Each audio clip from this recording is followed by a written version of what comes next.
Hello, my third grade friends, and we are continuing with our story of James and the Giant Peach, chapter 17. At this moment, the scene inside the peach itself was one of an indescribable chaos.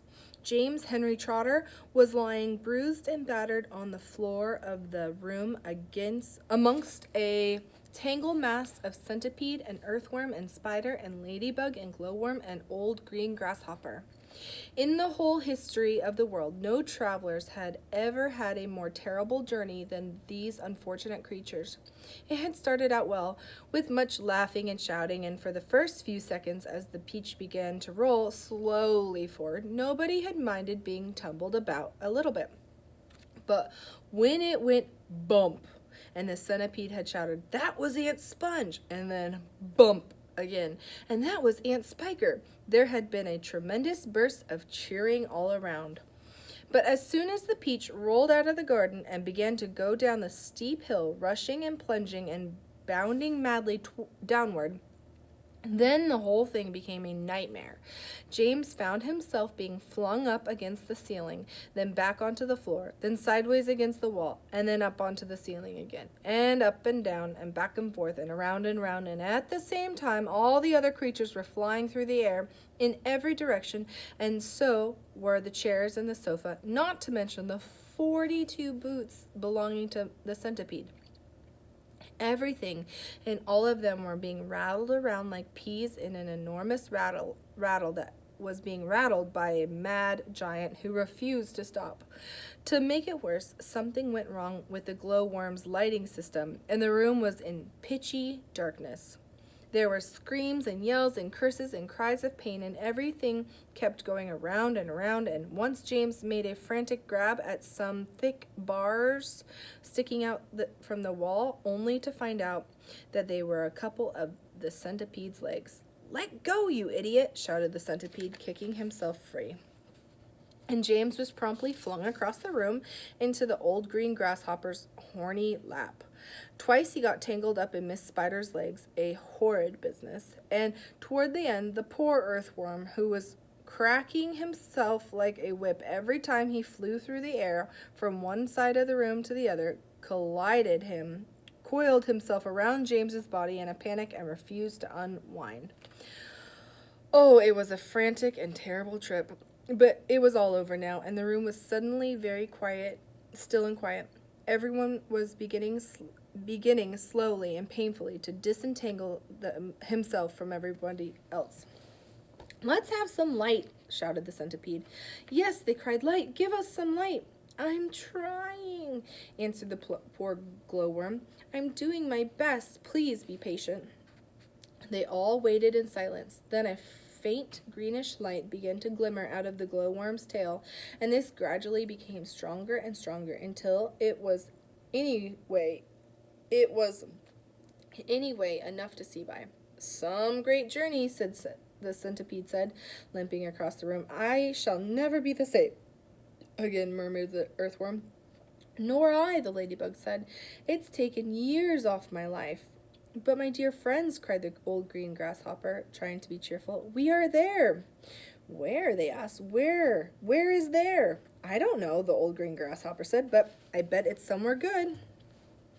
"We are probably at the bottom of a coal mine," the earthworm said gloomily. "We certainly went down and down and down very suddenly at the last moment. I felt in my stomach. I still feel it. Perhaps we are in the middle of a beautiful country full of songs and music," the old green grasshopper said. "Or near the seashore," said James eagerly, "with lots of other children down on the sand for me to play with." "Pardon me," murmured the ladybug, turning a trifle pale, "but am I wrong in thinking that we seem to be bobbing up and down?" "Bobbing up and down," they cried. "What on earth do you mean?" "You're still giddy from the journey," the old green grasshopper told her. "You'll get over it in a minute. Is everybody ready to go upstairs now and take a look around?" "Yes, yes," they chorused. "Come on, let's go." "I refuse to show myself outdoors in my bare feet," the centipede said. "I have to get my boots on first. "For heaven's sake, let's not go through all that nonsense again," the earthworm said. Let's all lend the centipede a hand and get it over with, the ladybug said. Come on. So they did, all except Miss Spider, who set about weaving a long rope ladder that would reach from the floor up to the hole in the ceiling. The old green grasshopper had wisely said that they must not risk going out of the side entrance when they didn't know where they were, but must first all go up on top of the peach and have a look around. So, a half hour later, when the rope ladder had been finished and hung, and the 42nd boot had been laced neatly onto the centipede's 42nd foot, they were all ready to go out. Amidst mounting excitement and shouts of, "Here we go, boys, the promised land, I can't wait to see it," the whole company climbed up the ladder one by one and disappeared into a dark, soggy tunnel in the ceiling that went steeply, almost vertically upward. Chapter 18. A minute later, they were out in the open, standing on the very top of the peach, near the stem, blinking their eyes in the strong sunlight and peering nervously around. What happened? Where are we? But this is impossible, unbelievable, terrible. I told you we were bobbing up and down, said the ladybug.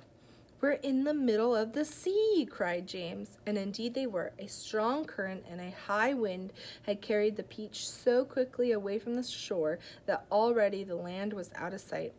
All around them lay the vast black ocean, deep and hungry. Little waves were bibbling against the side of the peach. But how did it happen? They cried. Where are the fields? Where are the woods? Where is England? Nobody, not even James, could understand how in the world a thing like this could have happened about. Ladies and gentlemen, the old green grasshopper said, trying very hard to keep his fear and disappointment out of his voice. I am afraid that we find ourselves in a rather awkward situation. Awkward, cried the earthworm. My dear old green grasshopper, we are finished. Every one of us is about to perish. I may be blind, you know, but that much I can see quite clearly. Off with my boots, shouted the centipede. I cannot swim with my boots on. I cannot swim at all, cried the ladybug. Nor can I, wailed the glowworm. Nor I, said Miss Spider. None of us three girls can swim a single stroke. But you won't have to swim, said James calmly. We are floating beautifully, and sooner or later a ship is bound to come along and pick us up. They all stared at him in amazement. Are you quite sure that we are not sinking? The ladybug asked. Of course I'm sure, answered James. Go and look for yourselves. They all ran over to the side of the peach and peered down in the water. The boy is quite right, the old green grasshopper said. We are floating beautifully. Now we must all sit down and keep perfectly calm. Everything will be all right in the end. What absolute nonsense, cried the earthworm. Nothing is ever all right in the end. Well, you know it. Poor earthworm, said the ladybug, whispering in James's ear. He loves to make everything into a disaster. He hates to be happy. He is only happy when he is gloomy. Now, isn't that odd? But then, I suppose just being an earthworm is enough to make a person pretty gloomy. Don't you agree? If this peach is not going to sink, the earthworm was saying, and if we are not going to be drowned, then every one of us is going to starve to death instead. Do you realize we haven't had a thing to eat since yesterday morning? By golly, he's right, said the centipede. For once, the earthworm is right. Of course I'm right, the earthworm said, and we're not likely to find anything around here either. We shall get thinner and thinner and thirstier, and we shall all die a slow and grisly death from starvation. I'm dying already. I am slowly shriveling up for want of food. Personally, I would rather drown. But good heavens, you must be blind, said James. You know very well I'm blind, snapped the earthworm. There's no need to rub it in. I didn't mean that, said James quickly. I'm sorry, but can't you see that? See? Shouted the poor earthworm. How can I see if I'm blind? James took a deep breath and slowly said, Can't you realize, he said patiently, that we have enough food here to last us for weeks and weeks? Where, they said, where? Why, the peach, of course. Our whole ship is made of food. Jumping Geo-shapat, they cried. We never even thought of that. My dear James, said the old green grasshopper, laying a front leg affectionately on James's shoulder. I don't know what we'd do without you. You are so clever.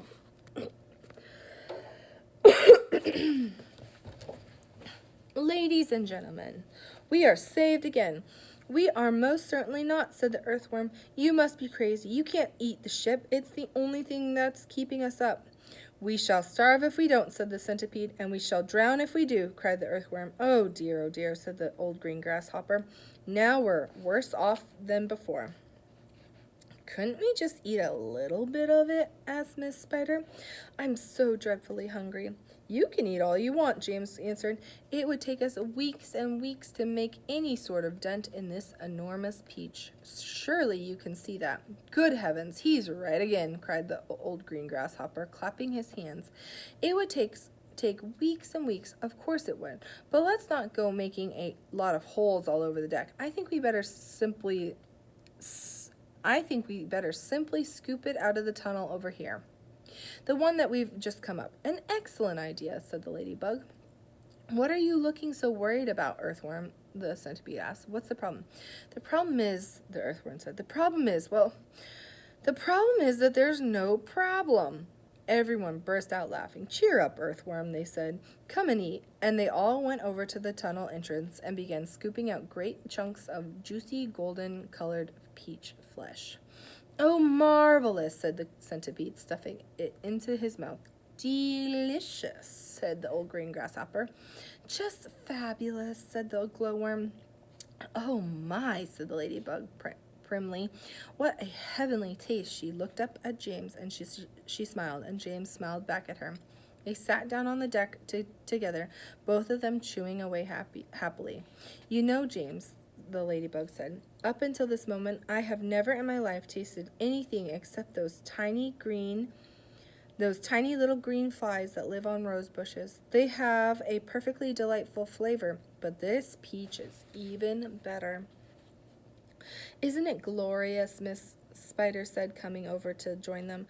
Personally, I had always thought that a big, juicy, caught-in-a-web blue bottle with the finest dinner in the world until I tasted this. What a flavor, the centipede cried. It's terrific. There's nothing like it. There's never has been. And I should know because I personally have tasted all the finest foods in the world. Whereupon the centipede, with his mouth full of peach and with juice running down all over his chin, suddenly burst into song. I've eaten many strange and scrumptious dishes in my time, like jellied gnats, dandy prats, and earwigs cooked in slime. And mice with rice, they're really nice when roasted in their prime, but don't forget to sprinkle them with just a pinch of grime. I've eaten fresh mud burgers by the greatest cooks they are, and scrambled dregs and stink-bug eggs and hornets stewed in tar. And pails of snails and lizard tails, and beetles by the jar. A beetle is improved by just a splash of vinegar. I often eat boiled slob badges. They're grand when served beside minced doodlebugs and curried slugs. And have you ever tried mosquito toes and womp fish roes? Most decently fried. The only trouble is if they disagree with my inside.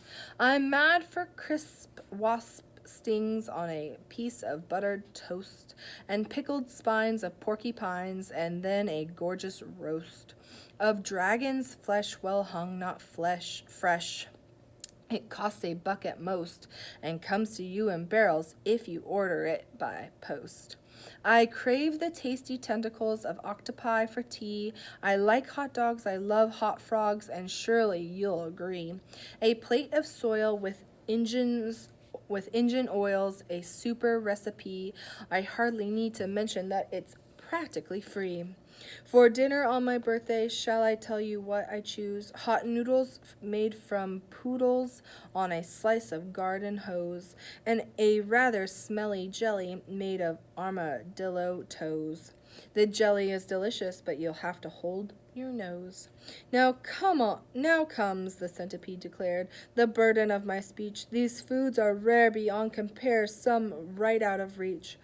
But there is no doubt I go without 1,000,000 plates of each for one small mite, one tiny bite of this fantastic peach. Everybody was feeling happy now. The sun was shining brightly out of the soft blue sky, and the day was calm. The giant peach, with the sunlight glinting on its inside, was like a massive golden ball sailing upon a silver sea. Okay. I think we will stop there for today. Now to do your discussion post. We'll see you soon. Bye.